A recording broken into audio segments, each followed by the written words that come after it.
Okay, just for the sake of keeping this kind of short and being able to chunk this together, you guys, I'm actually going to break this lesson into a couple of days. So let's start off with, we are going to graph exponential functions. Using some of those properties of exponents, though, will help us be able to identify and determine what some of our outputs will be with these functions.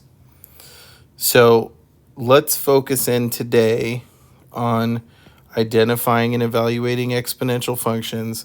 And when we go to graph, we're just going to talk about the parent graph for today. And we'll kind of build on that as we go. So first of all, identifying an exponential function. Any exponential function can be written of the form a times b to the x power, where a and b, or a is not 0, b is not 1, and b is greater than 0. X is still my input variable, y is still my output. Now, we've learned about tables of values and identifying linear functions, and again, linear had a common sum or difference. Exponential is going to be kind of similar, except for now it's going to always have a common, again, it's going to be called common multiple or divider, I guess. It's really only called a common multiple. Now, keep in mind, dividing by 2 is the same thing as multiplying by 1 over 2. So it's always just called a common multiple. So when I look at the pattern here on my outputs, from 2 to 4 to 6 to 8, I'm adding 2 all the way across. So that one is a linear function. But I doing that. On the next one, we are multiplying by 2 at every level. So because we have a common multiple of 2, this one is, Charlie. This one is exponential. Okay, now, in example 2, we're going to be asked to evaluate. So simply all I'm doing is I'm taking this value, 3, and I'm plugging it into my function. So remember, order of operations says we address powers first. 5 to the third power is 125. We multiply by that -2, and we get -250. And I actually worked them out down below as well, so kind of ignore that as I slide by. So we should get -250. The next one, we're going to plug in. We have 0.5. Now 0.5 is much easier to do this problem if I write it as a half. The reason it's easier is because I know my negative exponent means reciprocal. So if I move the reciprocal of 1/2, that's 2 over 1, which is just 2. So now I say 3 times 2 squared, which is just equal to 3 times 4, and that gives us 12 when we evaluate. So again, it's a little neater written there, you can see, but you get the answers, -250 and 12. Okay, so take a moment, pause the video, try these, and here in just a second I'll slide down. But the focal point of the lesson is past this, so make sure you try all 3 values when you go to plug these in. So 3 and 4 should actually have 3 answers apiece. Okay, so first of all, if we look at 8 to 4, 4 to 2, 2 to 1, we're dividing by 2. So I have a common multiple of 1 over 2. So this is exponential.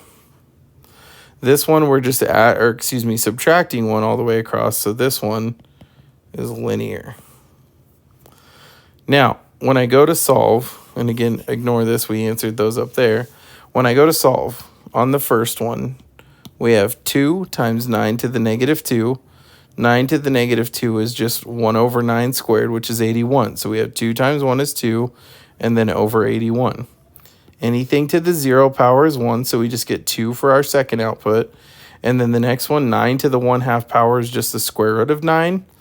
We take the square root of 9 and get 3. 2 times 3 is 6. The next one, again, similar. We had -2 for our exponent. That means reciprocal. So I flipped it to 1 over 2 and squared it and got 4. Times the 2 that's already there is 8. And then 3 times 1 on top is 3. Next one, again, 2 to the 0 power is 1 times 3 over 2 is just 3 over 2. And the last one, again, it looks kind of weird, but we have a square root. So we're going to leave it 3 square root 2 over 2. Now, here's the deal. When we are graphing exponential functions, our b is going to determine the way our graph looks.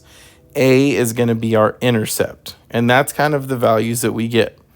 So if my b is greater than 1, we have what's called an exponential growth function. It's starting small and getting big. If b is between 0 and 1, it's going to start big and get small. And we'll start with the growth today. So if I look at my parent function for growth, it's y is equal to 2 to the x power. Now, if I take the values like I always do with new functions, negative 2 to positive 2, and go over here and evaluate, 2 to the negative 2 power is 1 over 2 squared, which is just 1 over 4. The next one is 1 over 2 to the first, 2 to the 0 power is 1, 2 to the 1 is 2, 2 to the 2 is 4. So there's where you get those values. So if I were to graph this, and again, we know b is greater than 0, it should start small and get big. So if I look at my values at negative 2, I'm really close. At negative 1, I'm at a half. At 2, I'm at 1. At 1, I'm at 2. And then at 2, I'm up at 4.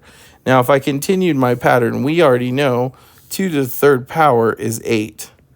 So that's why they're called exponential growth functions. They start off super small, and then they shoot up. Now, if I'm going to evaluate this function given here, all I need to do is multiply by 4. So if I were to take this function and multiply all my values by 4, you can see here at negative 1, or negative 2, we're at 1. At 1, we're at 2.